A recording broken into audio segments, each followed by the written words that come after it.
बिस्मिल्लाहिर्रहमानिर्रहीम। अस्सलामुअलैकुम नाज़रीन कराम, नई वीडियो में आपको खुश आमदीद कहते हैं। आज के व्लॉग में दो तीन बड़ी अहम बातें हैं। अर्श शरीफ के कत्ल, उनकी शहादत के हवाले से बड़ी इम्पोर्टेंट इंफॉर्मेशंस हैं। वकार अहमद और खुरम, दो भाई जिनके पास अर्श शरीफ थे, उन्होंने बिलाखिर अपनी ज़ुबान खोली है। लेकिन ये उन्होंने जो मुलाकात की है, ये जो गुफ्तगू की है, ये उन्होंने सिर्फ जो पाकिस्तान की हुकूमत ने तहकीकात के लिए बंदे भेजे हैं उनसे बात की है। क्या बात की है इसका मैं आपको बताऊंगा। इससे बड़े अहम सवालात उठते हैं।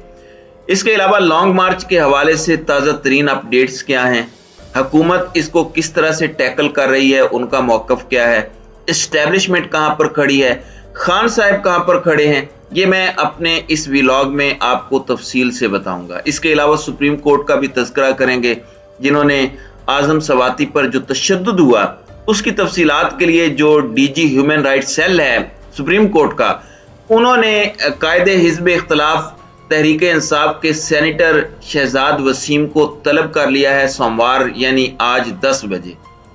अब ज़रा हम गुफ्तगू कर लेते हैं अरशद शरीफ शहीद की, जहाँ पर जिस तरह उनको शहीद किया गया, इन वाक़यात पर मज़ीद डेवलपमेंट्स क्या हुई हैं। दो भाई, इनका आपने तज़किरा सुना, वकार अहमद और खुरम अहमद। ये दोनों भाई जब से अरशद शरीफ की शहादत हुई है मंजर आम से गायब थे और इनके टेलीफोन्स बंद थे, इनके अहले खाना भी गायब थे। लेकिन अब ये खबरें हैं कि इन्होंने मुलाकात की है कीनिया में, जो पाकिस्तानी तहकीकाती एजेंसी के दो बंदे गए हैं, जिनको FIA के अतर वहीद साहब लीड कर रहे हैं और दूसरे IB के ऑफिसर हैं। इस टीम में पहले ISI के भी एक लेफ्टिनेंट कर्नल थे, लेकिन फिर जब दोबारा नोटिफिकेशन जारी हुआ तो वो उसमें शामिल नहीं थे। अब खुरम और वकार, इन्होंने सिर्फ बात की है पाकिस्तानी तहकीकाती एजेंसी से, इन्होंने ना किसी और मीडिया से बात की है। इनके वेयर बाउट्स का भी कुछ पता नहीं।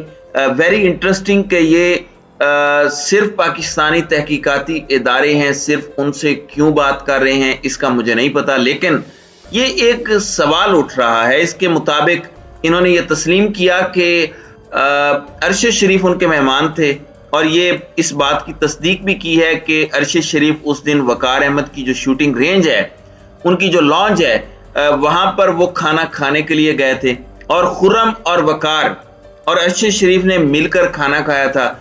कोई और उसमें शरीक था या नहीं, इसके बारे में अभी इत्तला नहीं है।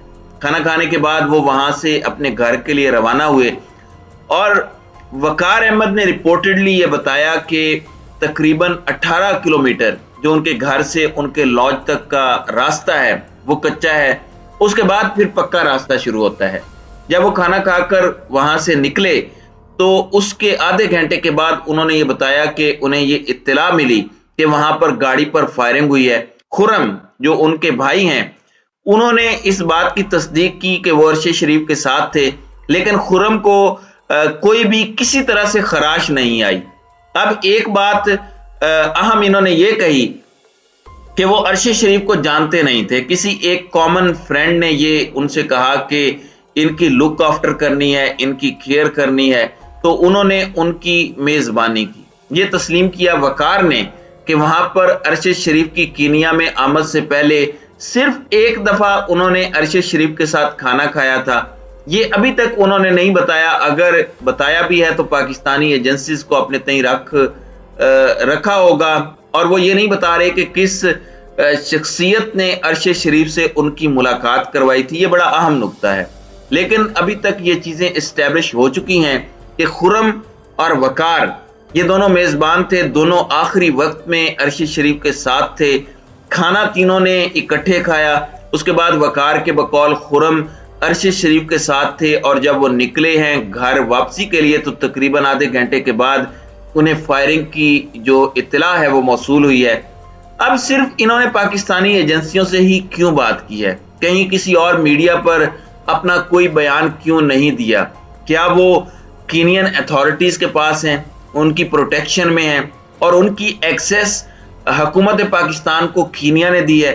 क्या वो हिफाजती हिरासत में हैं और क्या उनके बयानात को कोई इन्फ्लुएंस करने की कोशिश कर रहा है? ये बड़े अहम सवालात हैं, लेकिन मैं आपको जो कीनिया के अखबार ने लिखा वो भी बता दूं कि कभी भी शायद हमें सच्चाई मालूम नहीं हो सकेगी कि अरशी शरीफ के साथ हुआ क्या था, क्योंकि ये सब कुछ बहुत ज्यादा कंट्रोल्ड है।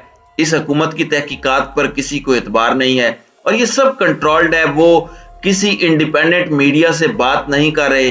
तो ये अब तक की इत्तलाआत हैं। दूसरी जानिब अब थोड़ा सा लॉन्ग मार्च के हवाले से मैं आपको बता देता हूं कि क्या चीजें चल रही हैं।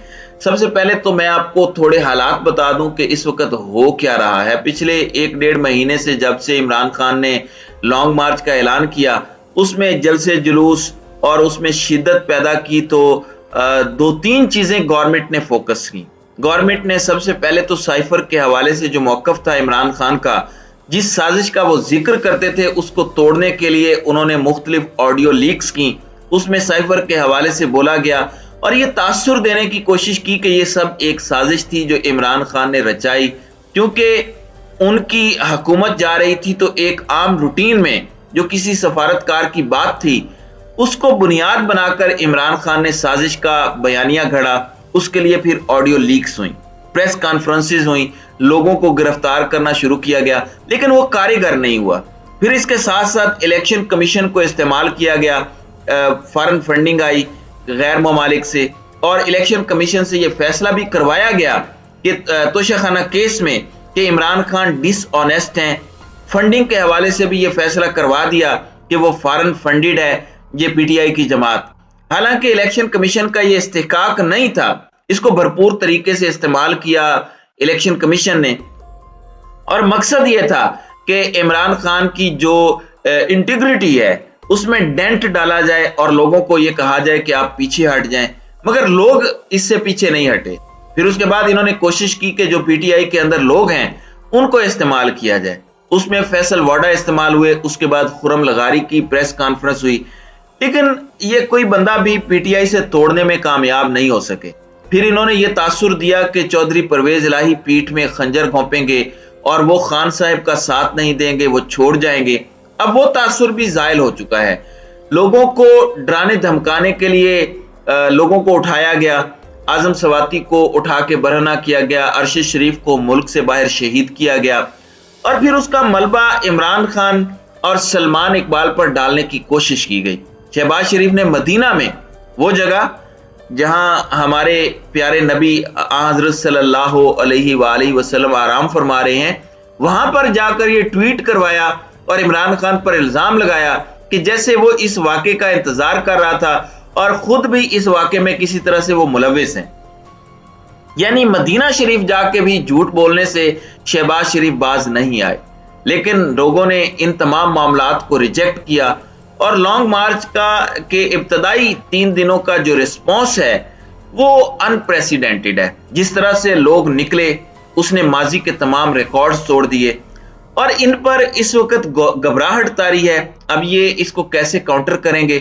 अब इन्होंने इसमें डीजीआईएसआई और डीजीआईएसपीआर की प्रेस कॉन्फ्रेंसेस भी करवाई, जिसमें डीजीआईएसआई ने यह समझा कि वो अगर ये बयान करेंगे तो लोग पीछे हट जाएंगे। उन्होंने एक बिल्कुल पॉलिटिकल बात की जिसमें इमरान खान का जो सियासी बयानिया है उसको कहा गया कि ये झूठ पर मबनी है।